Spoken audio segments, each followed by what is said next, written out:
Hello friends, welcome back to my channel. My name is Danny and today we are going to check in on my 24 and 2024 reading goal.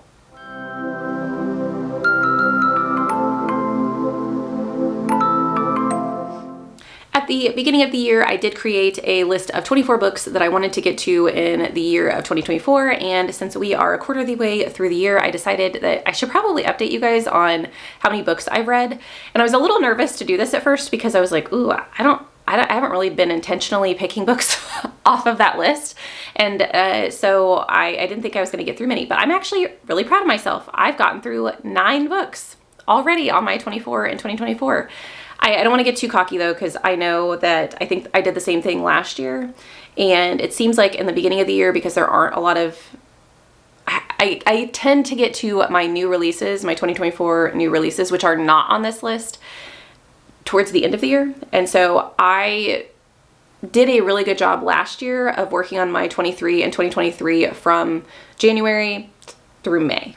And then once June hit, I was reading 2024 releases instead of reading these. And so I do think that there is a reason that I've done so well so far, and I'm hoping that I can keep up the trend and actually get through this list prior to the end of the year, but we'll see. So I'm going to start with my fantasy reads.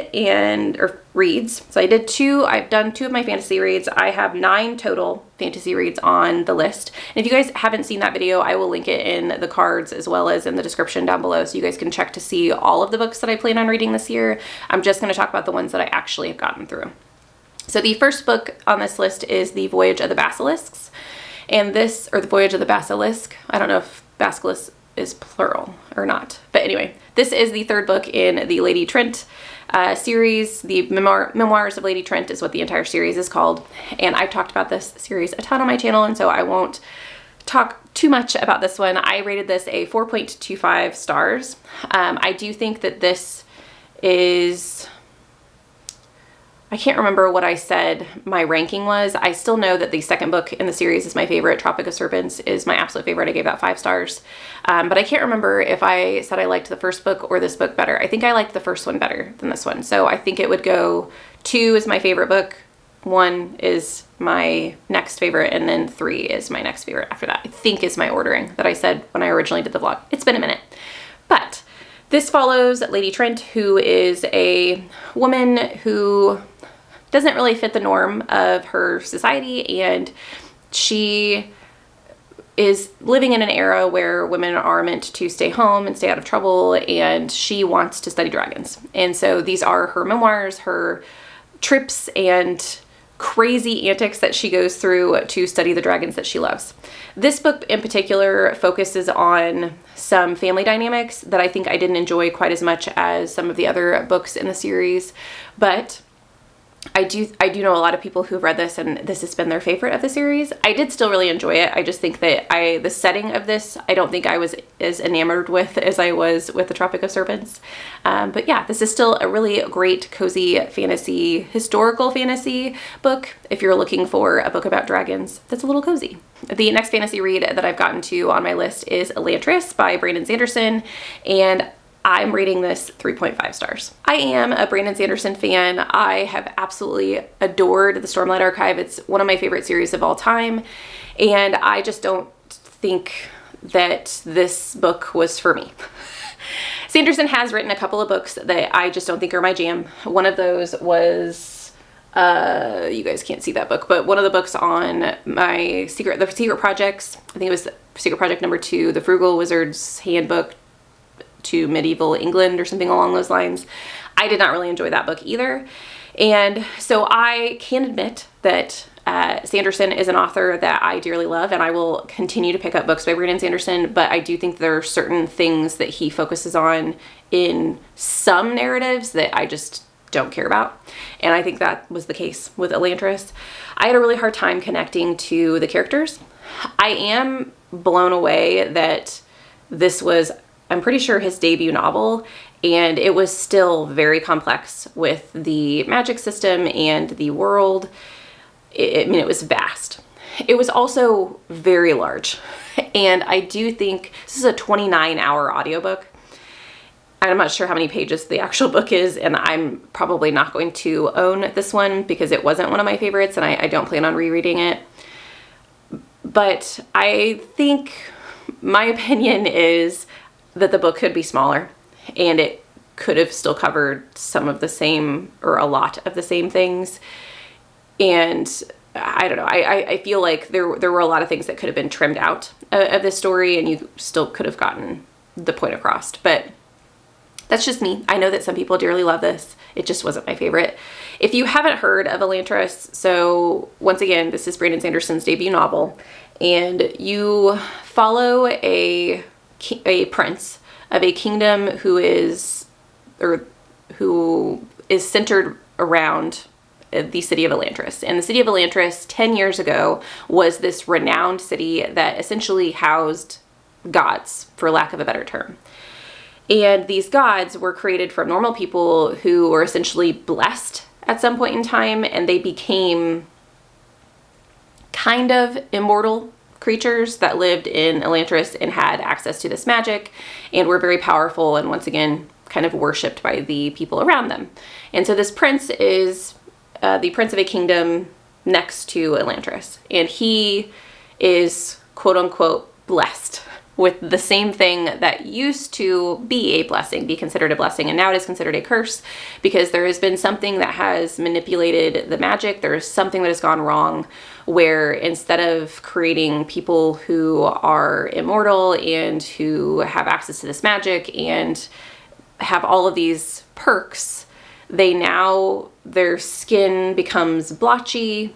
They essentially are described as being dead, and their bodies stop healing themselves. And so they are forced to live in Elantris. Whenever you come down with this, the kingdoms surrounding this area put their people in Elantris and essentially lock them up. And the people in Elantris are having to fight for their lives, even though they're considered, like I said, dead. One of the most interesting things about this series is the fact that the people in Elantris, when they hurt themselves, so at the very beginning when the prince is cursed with this and thrown into Elantris, he stubs his toe. And that pain never goes away. Your body doesn't heal itself, and so he ends up meeting someone else in the kingdom that kind of describes it to them, or to him, and the fact that this pain is never going to go away. And so Elantrians have to be very careful. They will essentially go insane because of how many aches and pains that they have. And that is what happens typically with the people who go into Elantris, is eventually they succumb to their wounds and curl up in a ball and just whimper essentially the entire time. And so you follow the prince, and then you follow his betrothed prior to his death, and whose name is Serene. And she essentially, the betrothal locks her in, even if the wedding hasn't happened and her betrothed dies. So she becomes the widow of a man that she's never met in a kingdom that she's not from. And she is very political. I really did enjoy her character. I think out of both of our main characters, Serene was my favorite. And I did connect to her more emotionally because throughout the book, she does talk about not feeling like she belongs and being kind of the outsider, but also wanting to help this nation that she has adopted as her own.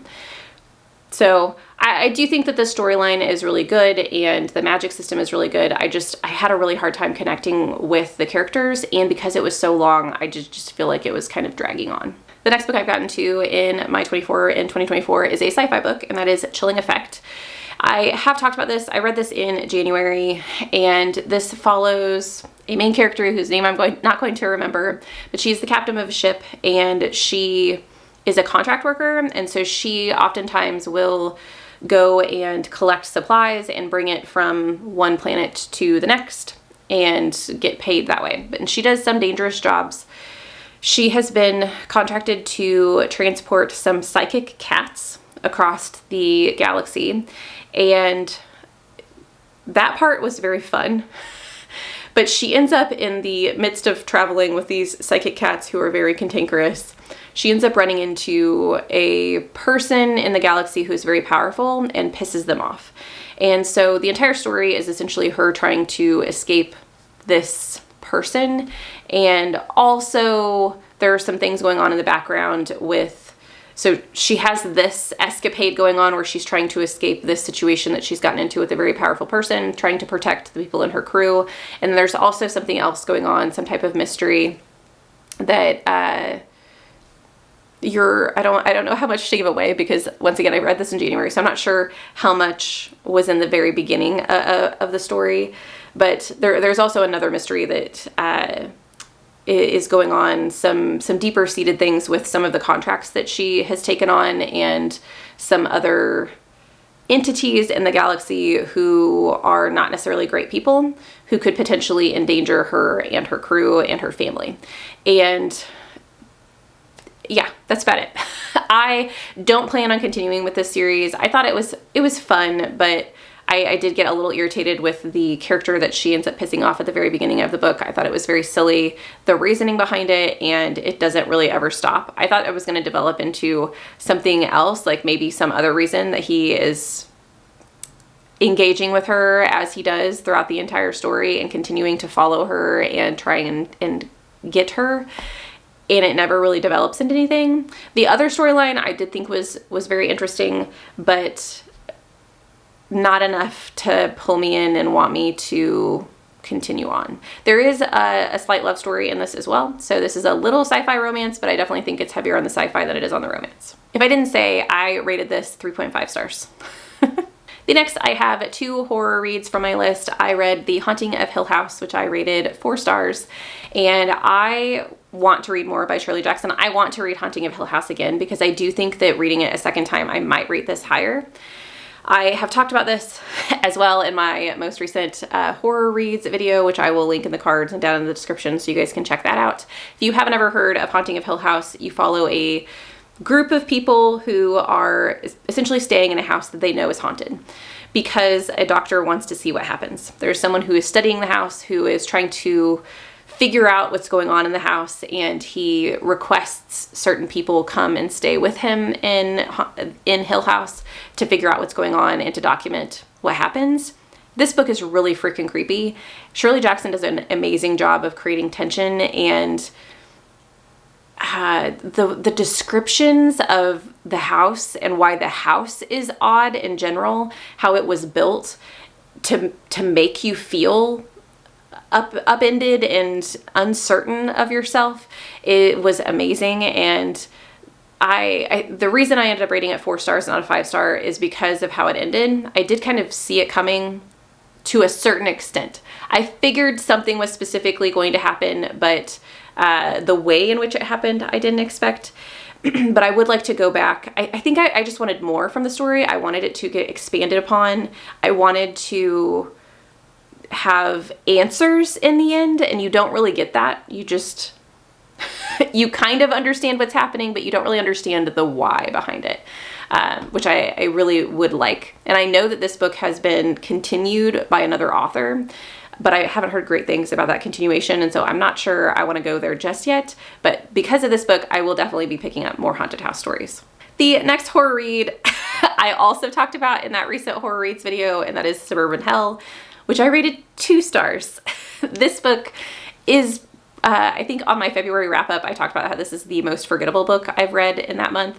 And I will admit that I do not remember much about this story. I know that we follow 4 ladies who are living in a suburb and having the time of their lives. And they decide to build a she shed. They cheers the she shed at the very, very beginning of the story, and there is an ominous air of something that has started. And there is a dark force that essentially comes upon their neighborhood and starts possessing one of the women, and really bad things start happening. I think that this book had all of the potential to be amazing, but I found the inconsistencies within the story really annoying. And I also think that for a book that is meant to kind of empower women and has this group of women who really do support each other the entire time. The conclusion to the book was very disappointing to me in that regard, which is all I'll say. I don't want to spoil the book for anybody if you guys do want to give it a try. But yeah, I was pretty disappointed. The next 2 books are mystery reads, and the first of those is My Murder, which is a 5-star read. I really want to reread this at some point in time because I had such a fun time with this. In this book, you follow our main character, who, once again, I'm not going to remember her name, but she has been the victim of a serial killer, and that's correct. She has actually been murdered, but in the society that she lives in, they have kind of perfected cloning, and so they have taken her DNA from her body that was murdered and created another version of her that has all of her memories, and she goes back into the world. The company that handles the cloning creates kind of a support group for the murder victims of the serial killer and brings these women back.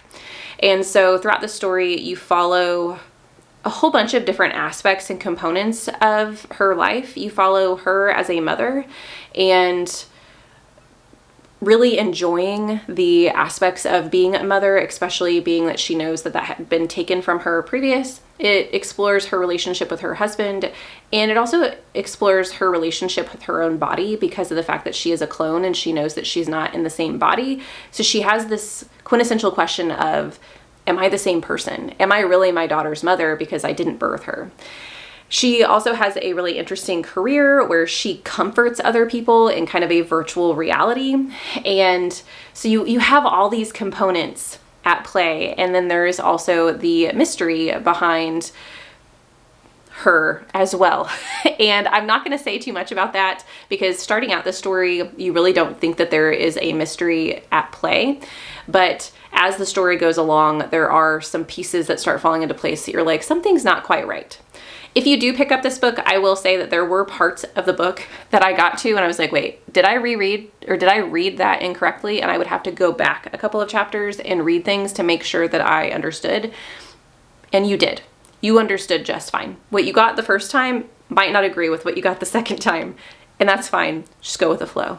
I freaking love this book, and like I said, I can't wait to reread it. The next book is The Secret Adversary, which is the first book in the Tommy and Tuppence series by Agatha Christie, and I rated this 4.25 stars. I freaking love Tuppence. She is my girl, and I like her sassy attitude set in the, was it 1920s when this was set? I can't remember exactly the time frame, but you follow Tommy and Tuppence, who are kind of just kids that are trying to figure out their lives. They're having a little bit of a crisis and they don't really know what they want to do with their lives. So they decide to kind of contract themselves out to solve a mystery. And that's what the book follows.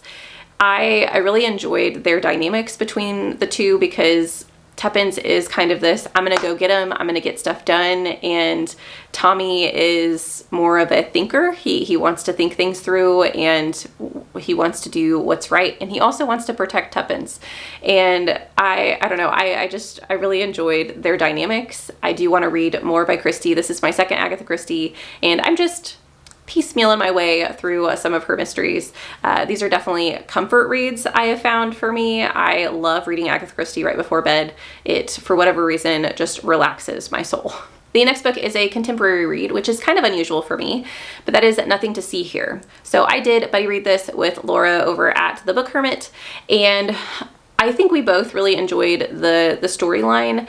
However, I will say that I ended up I think I wanted more from it. I ended up rating this 3 stars. I do really think that the story is meaningful, but I think that the book could have been longer for me, which I know is kind of an unusual, probably hot take.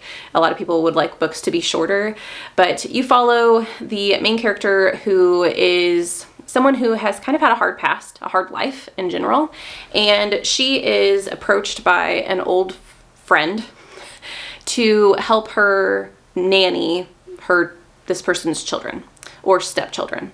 And these kids have had a traumatic experience and they literally spontaneously combust. And so she's not a nanny. She has no experience raising children, but for reasons that you find out in the book, her friend decides like, I think you would be good at this. And so the whole book is really about her relationship with these children and trying to protect them and do what's right, even though she has in the past not had great role models for someone raising kids, and her want to protect them and build relationships with them, even though the entire time she's kind of doubting herself as far as like, do I really know what I'm doing type of a thing. But I do think that the end of this book was very sudden, and I don't know, I wanted more. I wanted to see into the future of where we ended the book, and that's just not where we went. So I think the relationship between the characters is lovely, and I think the storyline, what it was doing, was fantastic. I just wanted more from it. The last book that I read is The Hidden Life of Trees, which is a nonfiction, and I did rate this 5 stars. I usually don't rate nonfiction, but I figured since this wasn't a memoir, and I want to encourage people to read this book, and so I'm hoping that that 5-star review on Goodreads will push this book out to more people, because I think that this storyline and how this author pieced together nature and really made trees characters in this book was absolutely fantastic, and I think more people should read this. So in The Hidden Life of Trees, you essentially learn about all of the different trees and how they help each other live, how they help each other grow and become older, and why it's so important to have ancient forests, not just young forests, the reason behind all of that, also like the communication that goes on between trees. There are so many facets of this book, but it really was told in a narrative that didn't seem preachy. It didn't seem like a textbook. It really was like you were walking through the forest with this author and just chatting about trees, and I loved that vibe. So those are the 9 books that I've read on my list for my 24 in 2024 so far. I am really excited to continue on with this list. There are still lots of books that I haven't gotten to yet that I really am anticipating for the remainder of the year. And yeah, I think that I've done well so far as like the picks that I've put on this list. I am happy with most of my choices. I will put an average up here on the screen for you guys to see of my average rating thus far. Have you guys read any of your to-read books in 2024, the ones that you absolutely wanted to get to this year? Which ones have you loved? Which ones have you hated? Let me know in the comments down below. Thank you so much for watching this video. I hope you have a lovely evening, and I'll see you in the next one. Bye.